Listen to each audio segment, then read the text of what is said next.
India shopping mall kilo sale అభిమానుల కోరికపై శ్రావణంలో కూడా ఆషాఢం ధరలకి. మనం మర్చిపోతున్నాం, అహ్మదాబాద్ ఏ క్రాష్ మర్చిపోయాం, దానికన్నా ముందు జరిగిన ఏదంటే అది మర్చిపోతున్నాం. జాగ్వార్ పహల్గామ్ ఇష్యూలు అప్పుడు మర్చిపోయాం. ఇప్పుడు చూడండి పహల్గామ్ ఇష్యూలు కూడా టెర్రరిస్ట్ దొరికారని చూడండి, దొరికారనుకోండి రేపు ఏం చేస్తారు?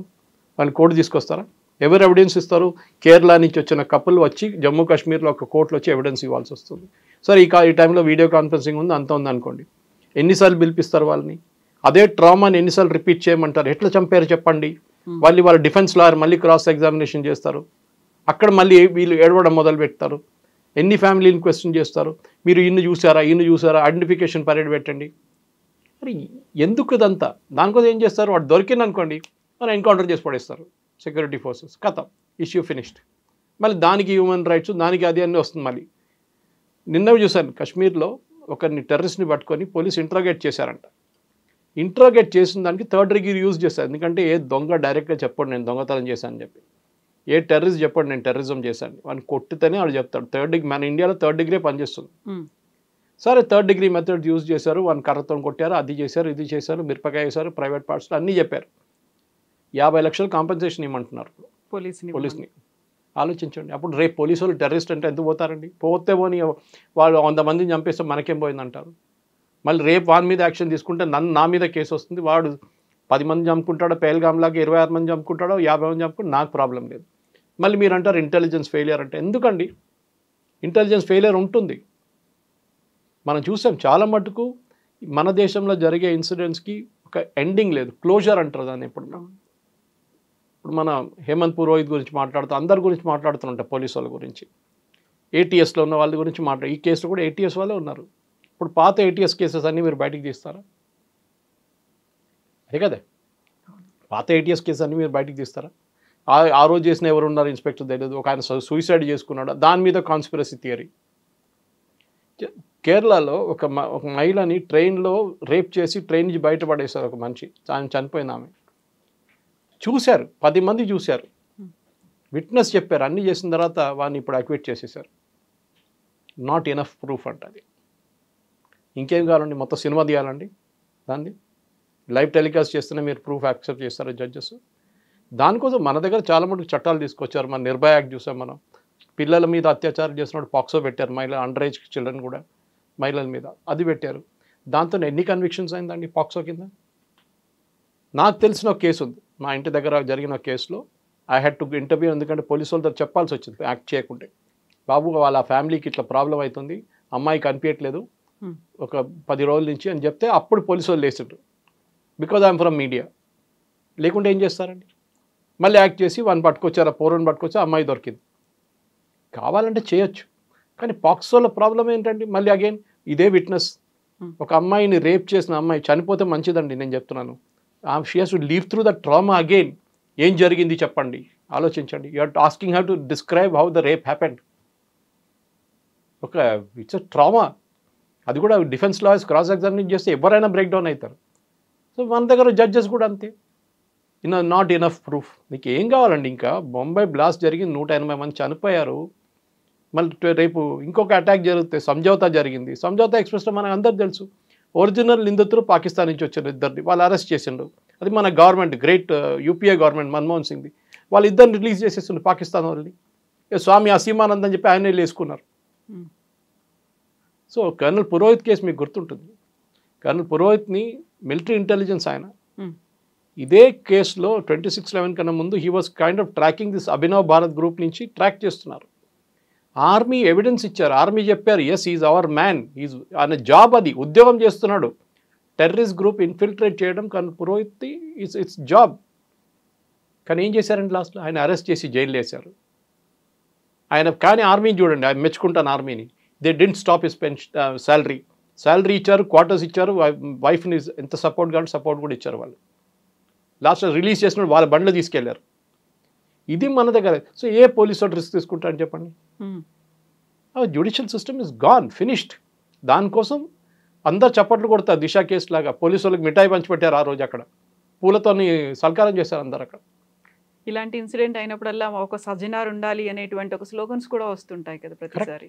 సజ్జనార్కి మళ్ళీ ఏమైందండి? ఇప్పుడు ఆయన గ్రూప్ లైన్ పోస్టింగ్లో పంపించేశారు ఆర్టీసీలో. అదే కదా జరిగింది. ఆ ఉన్న పోలీసుల మీద యాక్షన్, వాళ్ళ సర్వీస్ రికార్డ్ పోయింది, వాళ్ళది సర్వీస్ పోయింది, వాళ్ళ మీద చర్యలు నడుస్తున్నాయి. ఇప్పుడు వాళ్ళు ఎవరి కోసం చేశారండి? వాళ్ళ కోసం చేయలేదు కదా. వాళ్ళు పైనుంచి వచ్చిన ఆర్డర్ చేశారు. మీరు ముఖ్యమంత్రిని క్వశ్చన్ చేయండి, అప్పుడున్న ముఖ్యమంత్రి మీరు ఎందుకు చేయించారు, ఆర్డర్ ఎవరు ఇచ్చారు? ఇది సరే ఫేక్ ఎన్కౌంటర్ జరిగింది అనుకోండి, మీరు 10 సంవత్సరాల తర్వాత గ్యారంటీ ఇస్తారా ఈయనకి ఉరిశిక్ష ఉంటుందని? ఉండదు. అప్పుడు హ్యూమన్ రైట్స్ అంటారు. చెప్పండి, సుప్రీంకోర్టుకి వచ్చిన ఎన్ని డెత్ సెంటెన్స్ ఆటోమేటిక్గా లైఫ్ ఇంప్రిజ్మెంట్లో కన్వర్ట్ అయిపోతుంది. 90% కేసులో becoming life imprisonment. Rarest of the rare అంటారు సుప్రీంకోర్టు. Only rarest of the rare case అంటే నార్మల్ రేప్ చేసిన, నార్మల్ మర్డర్ చేసిన అది మీరు లైఫ్ ఇంప్రిజ్మెంట్ 14 సంవత్సరాల తర్వాత బయటకు వచ్చేచ్చు. కానీ రేరెస్ట్ ఆఫ్ ద రేర్ ఉంటే నడుస్తుందంట. చాలా ఎక్స్ట్రీమ్, చాలా క్రూయల్గా ఉంటే తప్ప. అది కూడా కొన్ని రోజుల తర్వాత అది కూడా అన్నారు, అది కూడా ఇట్స్ ఆల్సో వెరీ నార్మల్ అంటారు. Murder is a murder. ఆ ఫ్యామిలీకి ఇంపాక్ట్ అవుతుంది. ఎవరు అమ్మాయి మెంబర్ పోయారు కదా ఫ్యామిలీలో, ఆ చనిపోయిన అమ్మాయి పేరెంట్స్కి ఉంటుంది ఆ పెయిన్, అబ్బాయికి ఉంటుంది. కన్యా లాంటి కేసులో ఉన్నప్పుడు, లేకుండా ఇక్కడ దిశ కేసులు ఎన్నో ఉన్నాయండి కేసులు. నిర్భయ కేసు చూడండి, వాళ్ళ పేరెంట్స్ ఎన్ని సంవత్సరాలు కొట్లాడొచ్చింది. దాని తర్వాత ఇప్పుడు ఏం జరిగింది? ఎక్కడున్నారు చెప్పండి? నిర్భయ కేసు ఇప్పుడు ఉరిశిక్ష చేశారు వాళ్ళని? చేయలేదు కదా ఇప్పుడు దాకా. అది ఎక్కడో పడి ఉంటుంది ఏదో కోర్టులో, అది ఇంకో 20 సంవత్సరాల దాకా నడుస్తూ ఉంటుంది. అప్పుడు దాకా ఒకడు చనిపోతాడు, లేకుంటే వాడు బయటకు వచ్చేస్తాడు, ఏదైనా అవుతుంది. అప్పుడు దిస్ ఎంటైర్ జ్యుడిషియల్ సిస్టమ్ మన కంట్రీలో క్రాష్డ్. కోట్లాది కేసులు పడున్నాయి. ఎంత 5.8 crores సంథింగ్. ఇక్కడ ఇప్పటి నుంచి స్టార్ట్ చేస్తే కూడా మీరు ఇంకా 30, 40, 50 సంవత్సరాల వరకు ఈ కేసెస్ ఫినిష్ కావు. ఒక జనరేషన్ అయిపోతుంది మీకు. మళ్ళీ సుప్రీంకోర్టులో, హైకోర్టులో summer vacation, winter vacation, Dasara vacation, Holi vacation, Diwali vacation, అన్ని వెకేషన్. చిన్నపిల్లలకి ఇంత వెకేషన్ రావండి స్కూల్లో జడ్జికి వచ్చేంత. ఇప్పుడు ఏమంటారు? చంద్రచూడ్ గారు చెప్పినప్పుడు I also participated in one debate like that ఇక్కడ హైదరాబాద్లో లీగల్ ఫ్రెటర్నిటీతో. వాళ్ళు ఏం చెప్పారు? అదే మాకు కూడా బ్రేక్ కావాలి కదా, మేము కూడా మా ఫ్యామిలీని హాలిడే తీసుకెళ్ళాలి కదా. ఎవరు వద్దన్నారండి? తీసుకోండి, ఏదో ఒక్క హాలిడే తీసుకోండి. ఈ సమ్మర్ వెకేషన్ అనే కాన్సెప్ట్ ఎక్కడొచ్చిందండి? దీనికన్నా ముందు బ్రిటిష్ జడ్జెస్ ఉన్నప్పుడు వాళ్ళకి ఇండియన్ సమ్మర్ తట్టుకోలేకపోతారు వాళ్ళు. Either they go to Shimla or London.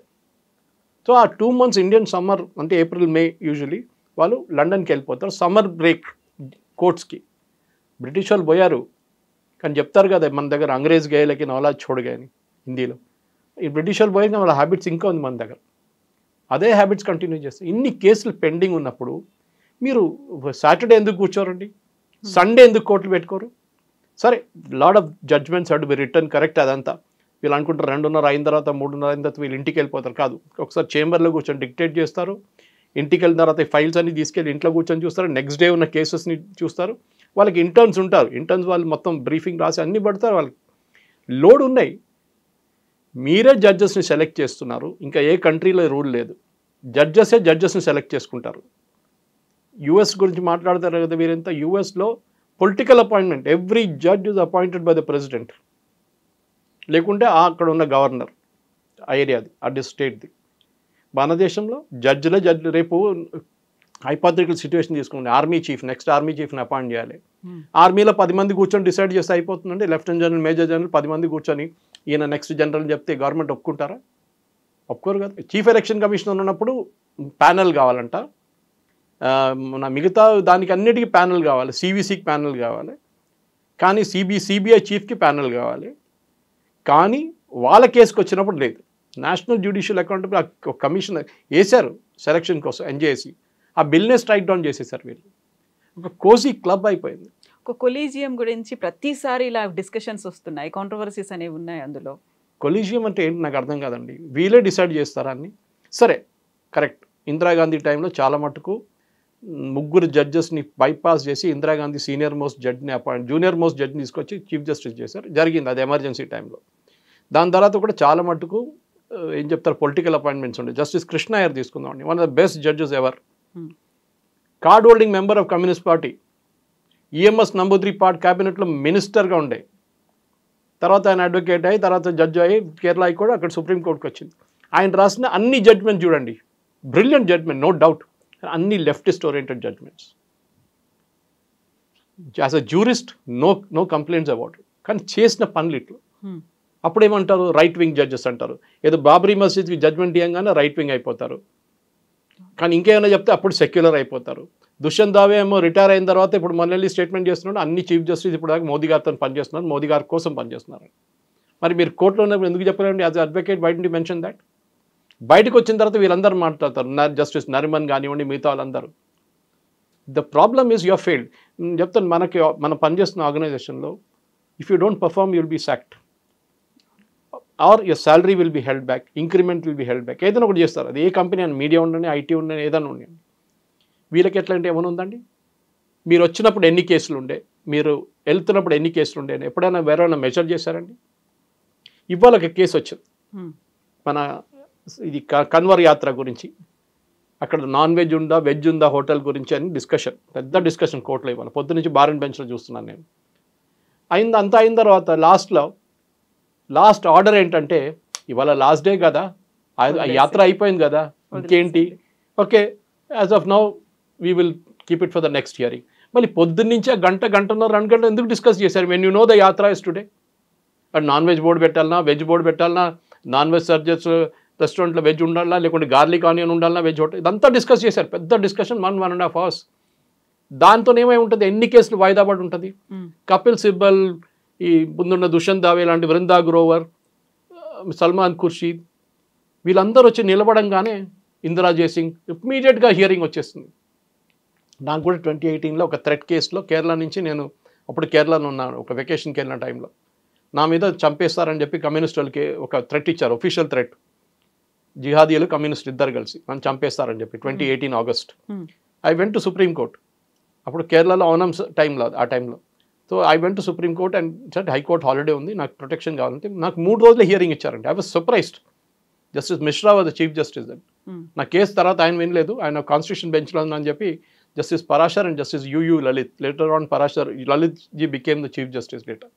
వీళ్ళిద్దరు నా కేసు వినేసి ఇమీడియట్గా ప్రొటెక్షన్ ఇచ్చారు నాకు. నేను తీసుకోలేదు అనుకోండి, పోలీసు వాళ్ళు తీసుకొని నేను తిరగాలి, నేను చేయట్లేదు. కానీ ఒక నార్మల్ సిటిజన్కి మీకు ఒక హియరింగ్ కావాలంటే ఇంపాసిబుల్.